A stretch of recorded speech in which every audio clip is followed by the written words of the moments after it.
Good afternoon, everyone. We'll go ahead and begin. If anybody's forgotten, I'm Donna.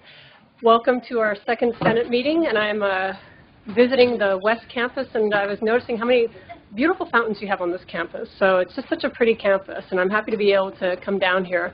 So we'll go ahead and kind of go around to the different campuses to get a sense, make sure all of our audio is on. We'll go alphabetical. Downtown campus, Robin, can you hear us all right?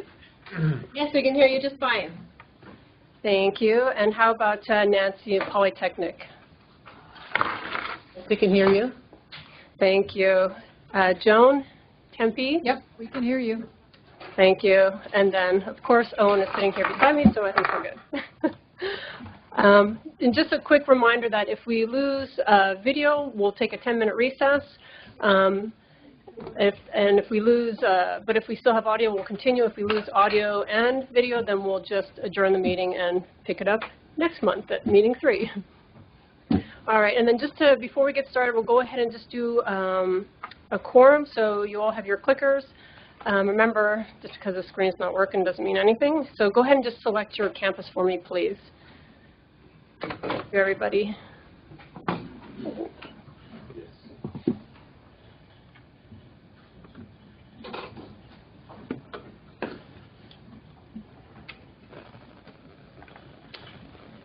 And Chuck, if you see that well and we look like we have a quorum. Yes, we do, Donna. We've got 84 responses right now. Thank you so much. And then let's go ahead, and when you're ready, we'll go ahead and, looks good. Thank you very much. So far, so good. And then for our Monday quiz. Which of the following online systems is the correct location for senators to review information regarding new course proposals?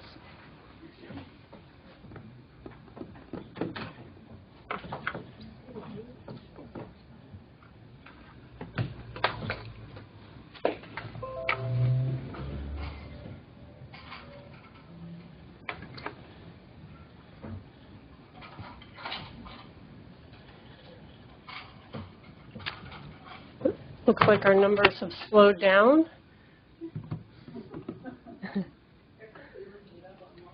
Yeah, everybody's Google. We're all Googling the answer. Do we have a quorum, Chuck?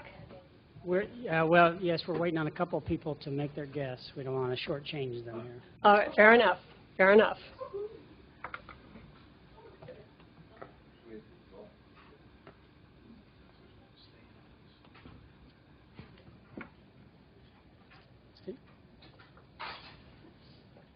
Okay, we've got Thank 89 you. responses, and it looks like 58 of them got it correct. Yay! We need to work on that a wee bit, but that's all right. It is Monday after all. Well, thank you, everybody. So I'll go ahead and call the meeting to order, please. And to begin with, we have an informational report, and I'd asked Jillian McManus to come, and she is the Senior Director at ASU Organizational Health and Development in the Employee Assistance Office. And there should have been handouts that came in advance of the meeting to review. There's a few that we have. Otherwise, I was hoping to ask Jillian to come up to the podium and kind of talk about some of the programs that we have for our faculty, our academic assembly, staff, and students. Thank you again, Jillian, for coming. Absolutely. Thank you very much. I'm Jillian McManus. Can everybody hear me? Yeah. So I'm just going to take a few minutes of your time, not very much, but I just want to go over some of the programs and services that we have available for faculty and staff. I oversee the Employee Assistance Office and the Employee Wellness Office. And really, in essence, my job covers kind of the well-being of our workforce, our physical, mental, some financial aspects of well-being. So I'm really kind of coming at this from more of a global perspective and an integrative perspective rather than just mental health or preventative health care. But I do want to kind of point out that the team that I work with consists of all licensed health providers, nurses, psychiatry, counselors, social workers, things of that nature. And we're all licensed, and I think that's really important because some of the things that my office might talk about with folks or work with you on can be really private, critical information. So as licensed providers, we are bound by all HIPAA requirements and confidentiality in working with folks. So one of the things that I like to really impress upon folks is anything and everything that we offer through my office is completely confidential, voluntary. Everything is voluntary per your choice, and there are no costs to any of the services that we offer. Ideally, what we're trying to do is remove the barriers of finances or access or things of that nature in order to ensure people are taking care of their health and well-being. Now, my staff will work with individuals on personal and or professional concerns, and sometimes our personal lives kind of interfere with our professional and vice versa. So we really are kind of well-versed in dealing with issues across the spectrum that come up into people's lives and might affect their ability to function at their best. So what is a service or a program? I think sometimes we get very general and generic, but we do some very specific things. We provide information and education, which could be anything from we are looking for a community resource for my aunt who is now homeless. We will find you a food box in the local community. Even though we don't offer them, we will find that for you and get you connected. We do classes on stress management, on heart health. We will do classes on nutrition and eating well, things of that nature. We also do assessments and referrals. So an assessment could be anything from, I think I may have depression or anxiety, but I'm not sure. I haven't been feeling so great.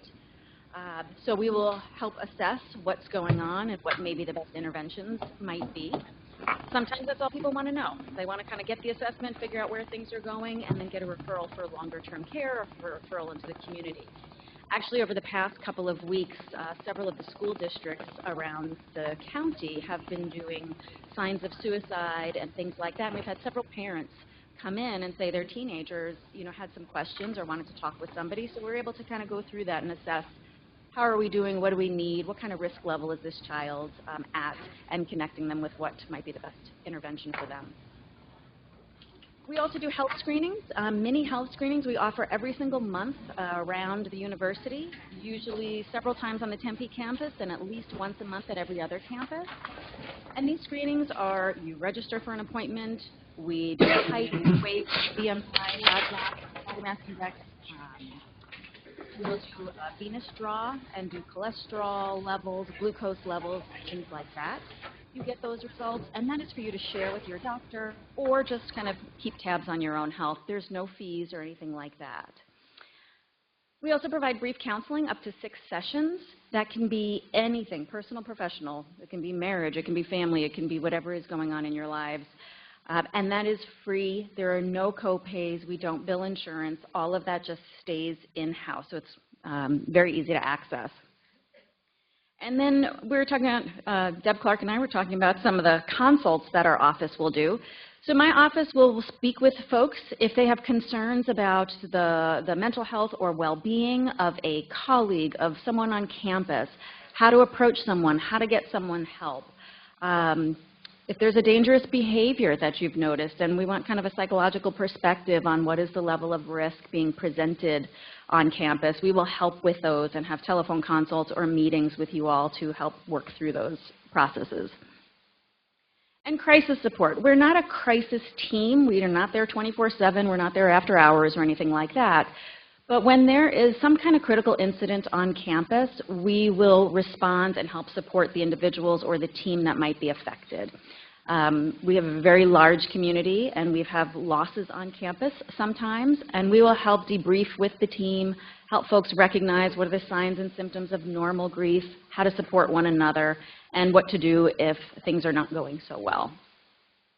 And then probably the thing most people are quite familiar with is our flu shot program, because we get emails constantly, where is the next flu shot date? So we oversee the flu shot program for faculty and staff. Once again, none of the services that we provide are open for students, just for faculty and staff. We are separate units. There's another unit that works with students. So the flu shot program is coming next month, the beginning of October. We'll be running clinics over the course of the first kind of 3 weeks of October. I sent out, or I gave out flyers for that as well. So if you have any comments or concerns about when or where they are, we should be able to access those. Give us a call. We'd be happy to send you more flyers if you need them, an electronic version if you want to pass them around to your teams. We want to make sure that everyone has information in their hands that they might need. And then finally, the HIP program. This is a relatively new program that we offer. It's only been in existence, I think we're going on the 4th year at this point.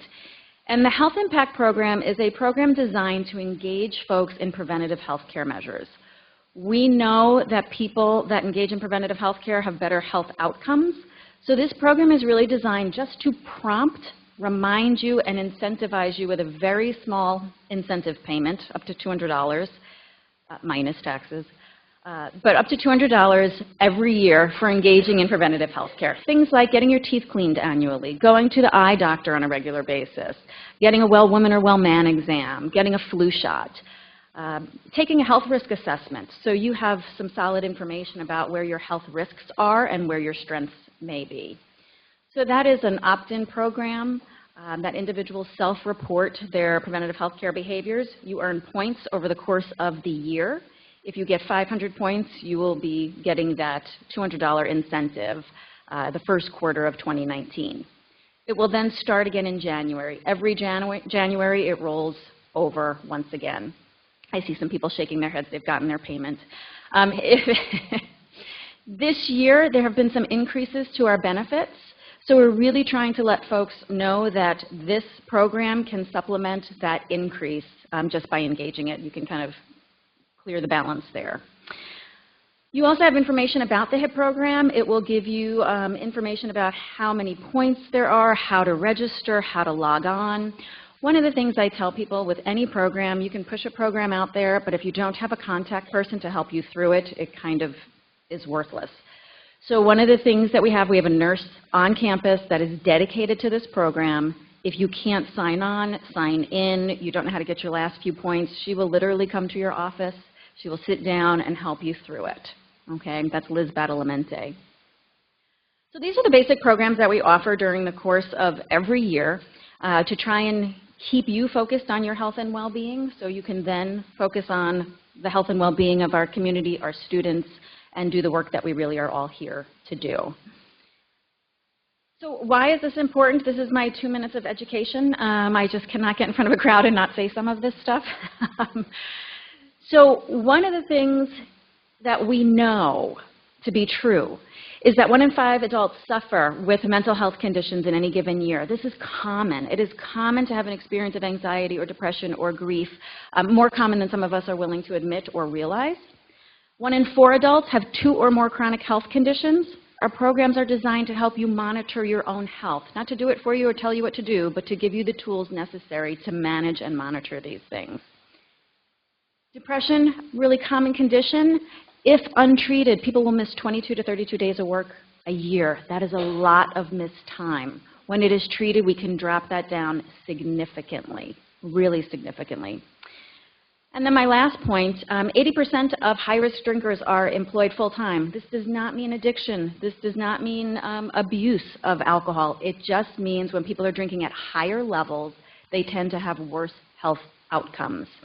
More trips, spills, and falls, or accidents, or minor arguments, or missing a deadline. And now I'm going to see you all counting on your fingers. For men, 14 drinks or more per week. For women, it's 7 or more, puts you in that high risk category. So just monitoring that if you're staying under those levels, you're probably okay, and these are just guidelines to keep in mind. Also really good guidelines to teach your family, friends, and children who have no concept of what these numbers are. So good to share with them as well. So one of the other things I like to say is, it's pretty obvious when we are not personally in a good place, when our well-being is compromised, usually we are giving off signs or symptoms that we are not doing well. And I encourage people to just pay attention to your own red flags or those you care about or love or work with. Simple things like a change in performance, absenteeism, when you find out you are frustrated, irritated, yelling at people, or crying for no real reason, probably not as well as you might want to be. So how can we improve well-being at work? You know, one of the biggest things is just being invited here today and to share what services we have available and to encourage people to make use of them in any way we possibly can. The biggest thing is awareness. We've been on this campus doing this wellness and EAP combo for 33 years, and still people will go, I didn't know we had it. And usually it's in a time of crisis that someone starts looking for a support service after a heart attack, or when someone they care about is suffering from depression. Then they want to reach out and look, which is fabulous. But we want to let people know on the front end that all of this is available to you as a benefit to being employed at the university.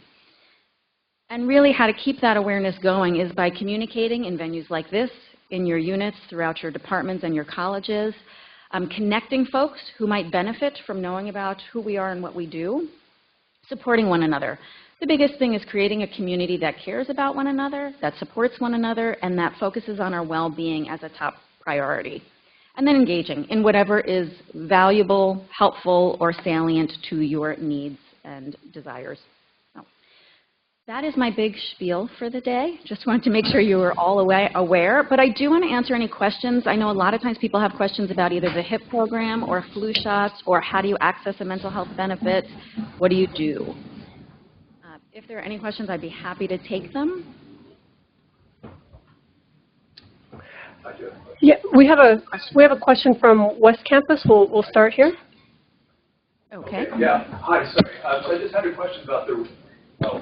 Hi. I had a question about the ratio of adults that have mental conditions, or the 1 in 4 slide that you showed.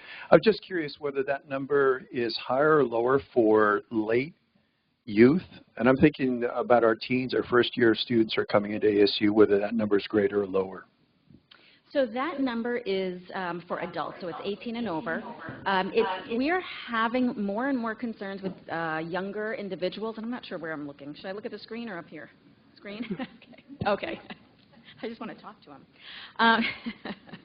We're having more problems with our younger folks. At this point, there is a significant trajectory that young folks are having greater problems with their mental health over the course of the past few years, and that trajectory is still continuing in an upward trend, unfortunately.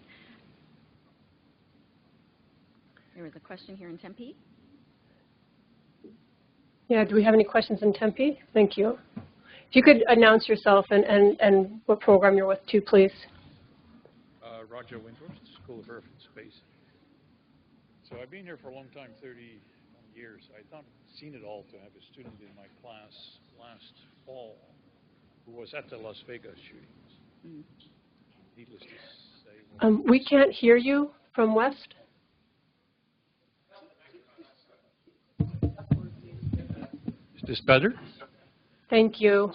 Perfect. So we had a student in my class, the ASD labs, who was at the Las Vegas shootings last fall, and needless to say that he was devastated and we needed to get him extra help.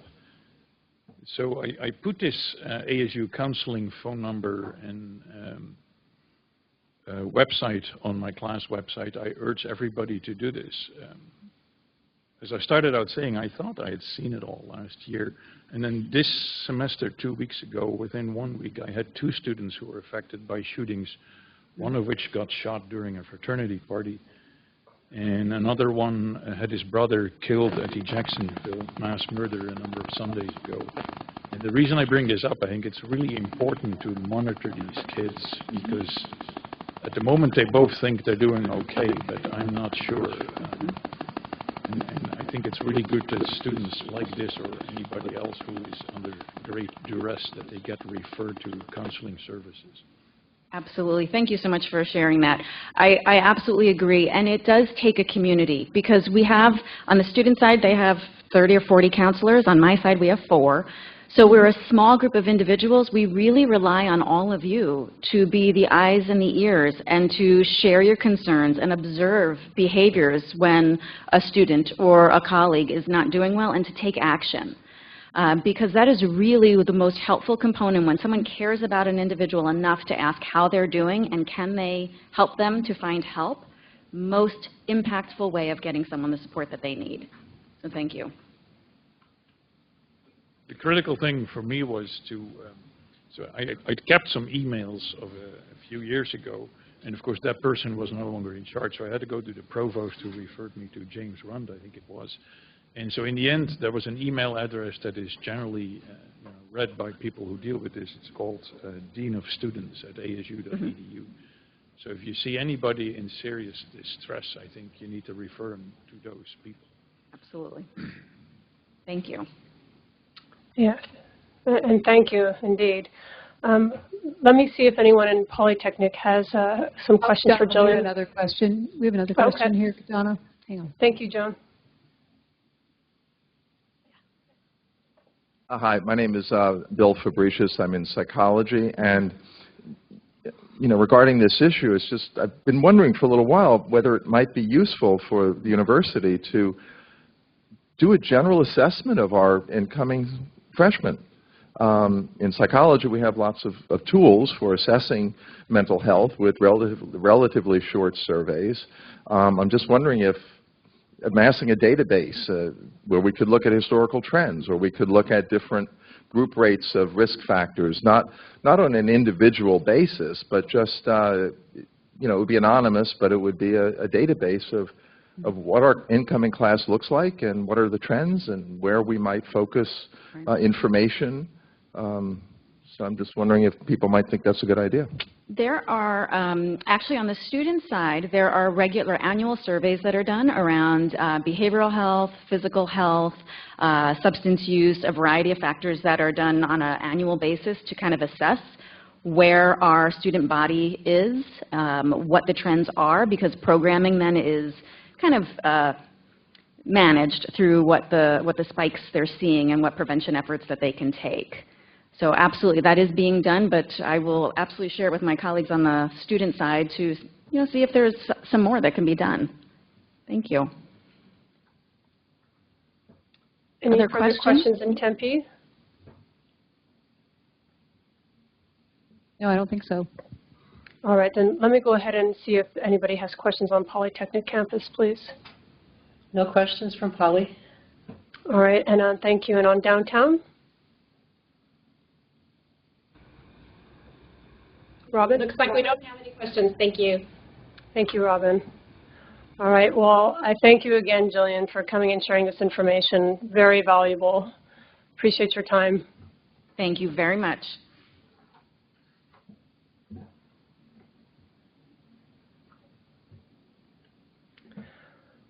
Well, all right. Well, I'll go ahead and begin kind of the chair's report, and I'll begin first by highlighting our Senator Spotlight. This month is Deepak Chabra, who is with the School of Community Resources and Development in the Tourism and Development Division. Deepak is serving her third year in the Senate and has been here at ASU for 13 years. So thank you. She's spent these 3 years preoccupied with 3 committees to include Research and Creative Activities, Student Faculty Policy Committee, and I suspect still ongoing with General Studies Council. Deepak shared that her work with the Senate is an excellent platform to get involved and be informed at the university level. This position helps to stay updated on recent regulations and issues associated with shared governance. It offers a bigger picture of how ASU operates at the university level, and it's a wonderful opportunity to represent your unit. So again, I just want to thank Deepak for her fantastic service to the Senate and to the university as well. We'll go ahead and kind of look at a couple of open forum items from last Senate meeting. The first was on resources for our transgender students. I asked, we should have a slide that will come up that will at least provide a link to the resources for transgender students. It's a great resource that provides, it was student-developed resource, online resource, and it provides some great guidelines for faculty, provides some great guidelines for our students. One of the concerns was the method in which an individual's name might be displayed, which may not be their preference, and so obviously that's going to bring some undue stress for our students. So we are still kind of working on that. What's nice though is, and the catch is, you still have to legally change your name. And if you look further into the site, you'll see that there's actually a resource and link for a fee deferral if it is an undue financial burden for our students, because we don't need to add additional stress on top of what we provide them in our classwork.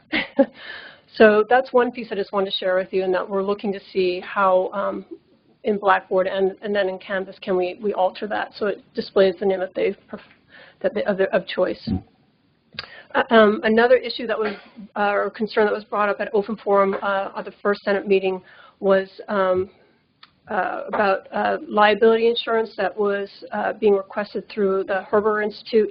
And so I know that I've asked Stephanie Lindquist and I believe Deb Clark are both kind of working to see, to follow up with the dean to make sure that they can kind of continue this semester with all of the great programs and guests that they have at the Institute. I know another thing just to kind of keep in mind is already we're into our, I think, 7th week. June 30th will be here sooner than we know, and that's when I know some people call it the doomsday countdown, but I've only heard great feedback about those who've been using Canvas, and if you are still having questions about Canvas, there should be, we'll send it out as well with the kind of the email to everybody, but there are some resources that you can use to find out when are continuing and ongoing training sessions. They've got them literally all semester. Even if you just go to the LMS site, you can pull up information on, contact information, how to port your classes over, and some of the, or even just have a more one-on-one collaboration with any questions you have. So just want to make sure you guys have that familiarity with it, because I know it's a learning process, and some people just embrace it wholeheartedly. We've had incredible increase in courses that are being offered in Canvas. That's fantastic. Another piece that I just want to kind of bring you up to date on, this is something that was a Senate initiative that began, I believe, 2 years ago.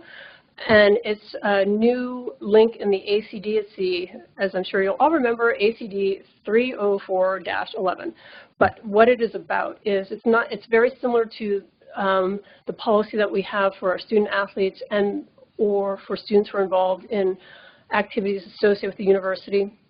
This one is missed classes due to military line of duty activities and kind of provides all of our faculty guidance for those individuals who they don't need to withdraw, they don't need an incomplete, they just need to make up assignments that they've missed because of something entirely out of their control. So we already have policies, like I said, they're almost identical for student athletes and then, of course, university-sanctioned activities, and that's all. So that's just a nice resource if you're looking for some additional reading. Another reminder, just we had concerns last academic year with this, is just make sure to kind of, if you haven't done this yet, it is about a 90-minute process, but to go through and complete your Title IX training, again, we'll send a link to that too. I don't think we have a slide for that, but we'll send a link for that too. So some people, I know we had a pretty good surge for the end of the last academic year, so just something to keep in mind. Another thing that's kind of fun that's coming up is ASU's Commission on the Status of Women and the ASU Staff Council Professional Development Conference. That's coming up on October 17th and 18th, and it's free, so everything after that's negotiable, so it's free for all faculty, staff, and students. And it'll be on West and Downtown Phoenix campus on the 17th, and Poly on the 17th, and then on the 18th on Tempe campus. And, I'd encourage you guys to attend. There's something for everybody. Again, there'll be a link with that as well, but, I was looking through the schedule, some great information on project management, leadership management, conflict resolution, conflict management. There's just something for everybody, and there's pieces in the morning and the afternoon. I would really encourage you all to go. And again, that will be another link followed up in the email today. And then the last item that I have for you guys to kind of bring up to date is just if you have the opportunity to, as the season of giving and holidays, I know we haven't quite reached even Halloween yet, but there'll be a blood drive sponsored by the Senate on November 27th. This is in Tempe, though. So, but that was just the last piece that I wanted to kind of communicate with everybody.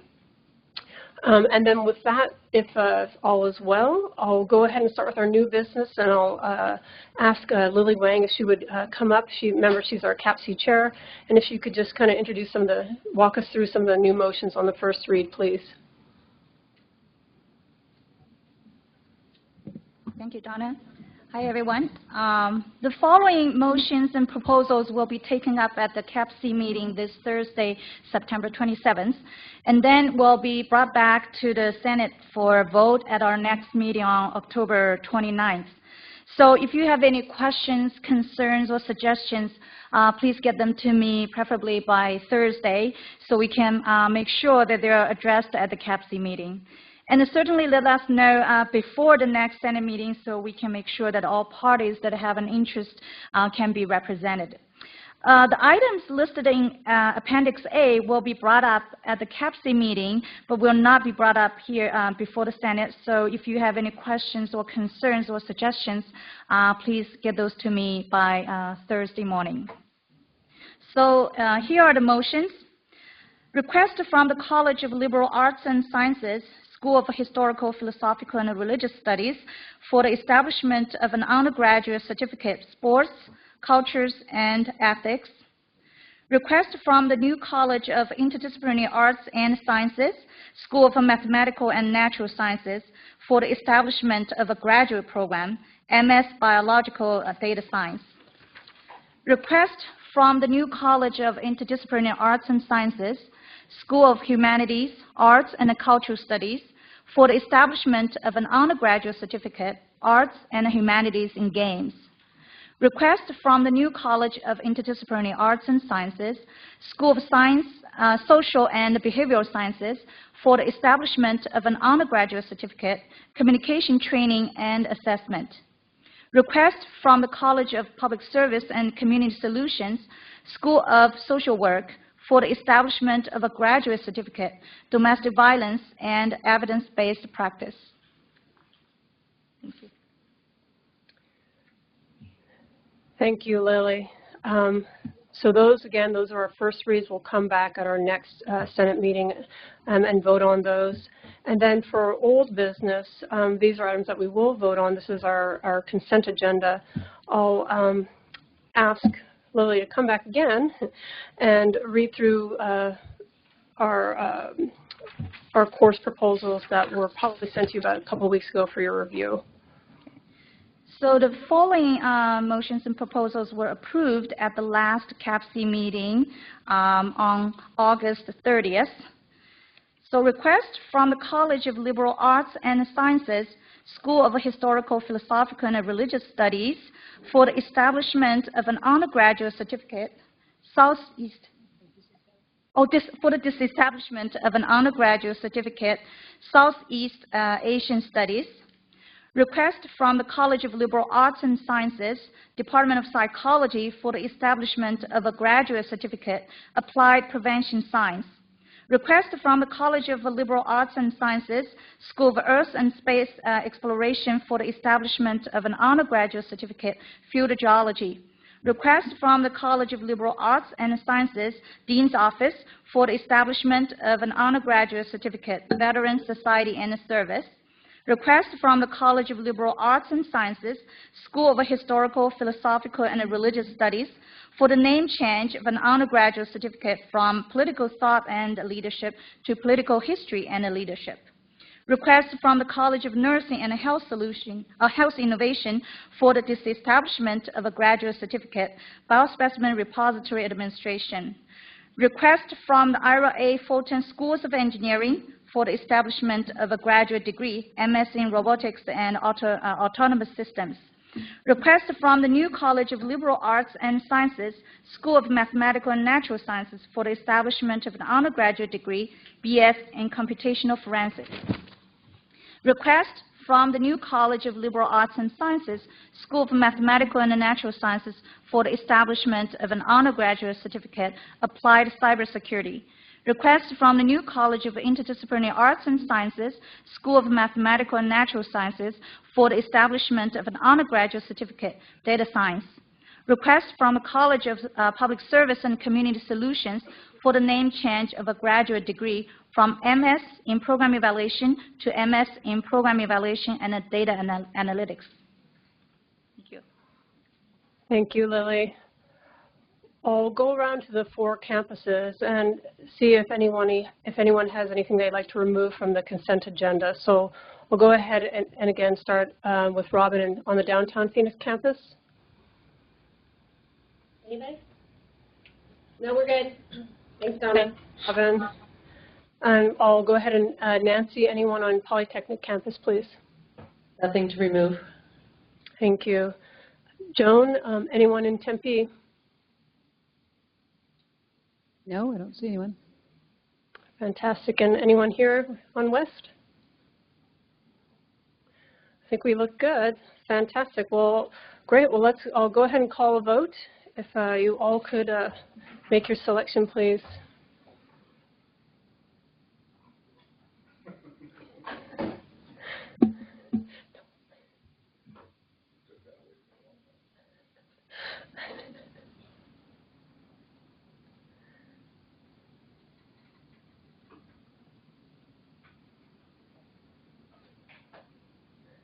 Donna, it looks like we have 95 votes. Fantastic. Thank you. So, all right then, that motion. Okay. Let me know when you want me to close it, and you can see the results. Okay, please go ahead then. Thank you, Chuck. Wonderful. Thank you. So 93, motion is passed. Thank you, everyone. And Donna, I'm sure you're going to backtrack and do the new course proposals now, because we didn't do that. Let's see, where was, Cert will go over, sorry, I must have passed right by there. Yep. So yeah, our new course proposals, we'll vote on those also in bulk unless we have anything to remove as well.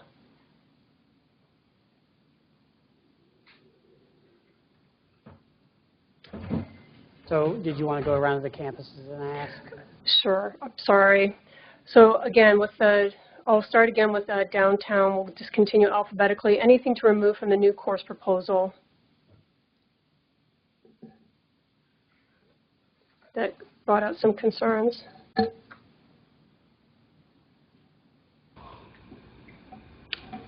No, we're fine, Donna. Thank you, Robin. And then Nancy and Polly, anything from the new course proposal consent agenda to be removed? No, nothing. All righty. Joan and Tempe, anything? No. Fantastic. And in West, are we solid? All right. Well then, looks like nothing to be removed from the consent agenda.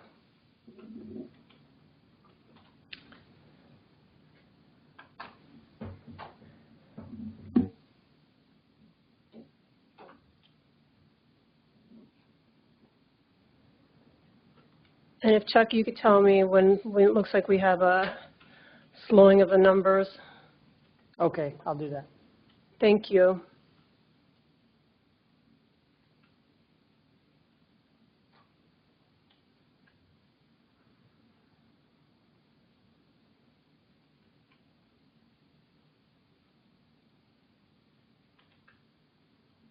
Okay, last call for voting. We've got 92 responses.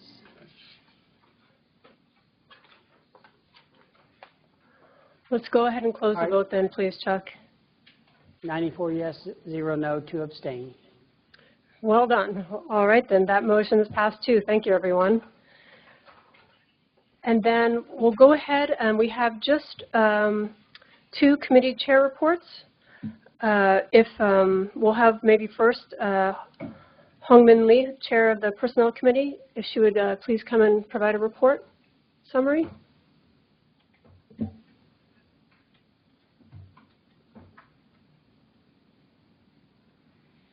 Well, the Personnel Committee really have a lot to work this year. So our first committee meeting is set on October 1st, and we'll start with an RFC item that has been worked on for 2 years, and this is about parental leave when both parents are ASU employees. So we're going to prepare a motion for Senate approval basically allowing both employees that worked at ASU, if they're the parents, to get their entitled, I think, 6 weeks of leave. Okay.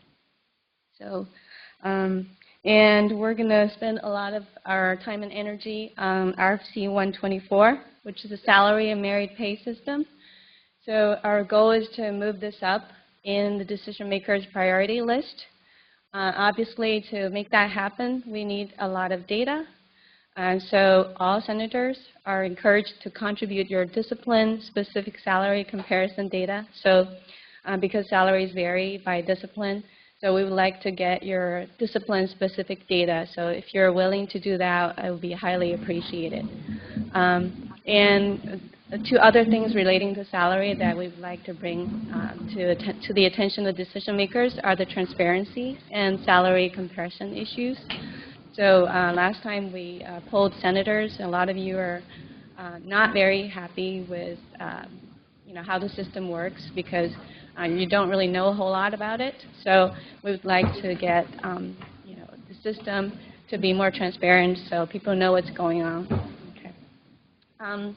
Another item that we will be working on is about the process for approving unit bylaws.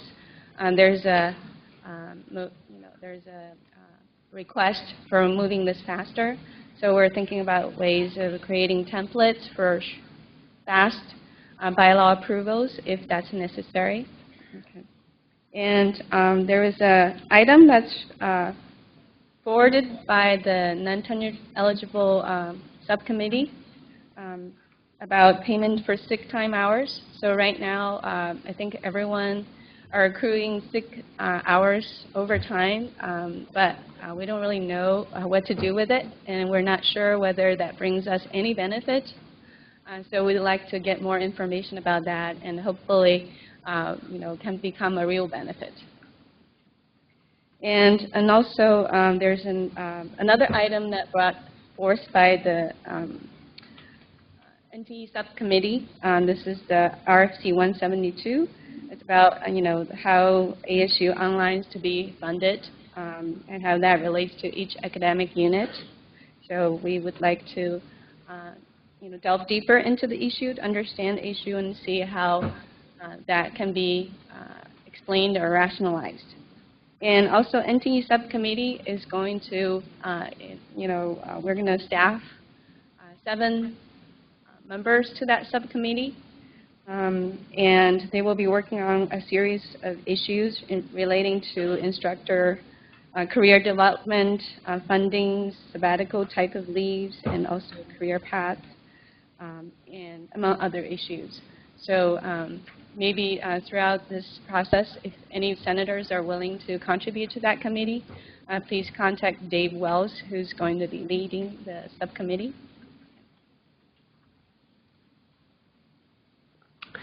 Thank you, Hongmin. And then if I might also ask Stefania Traconia, Chair of the Student Faculty Policy Committee, to please provide a report.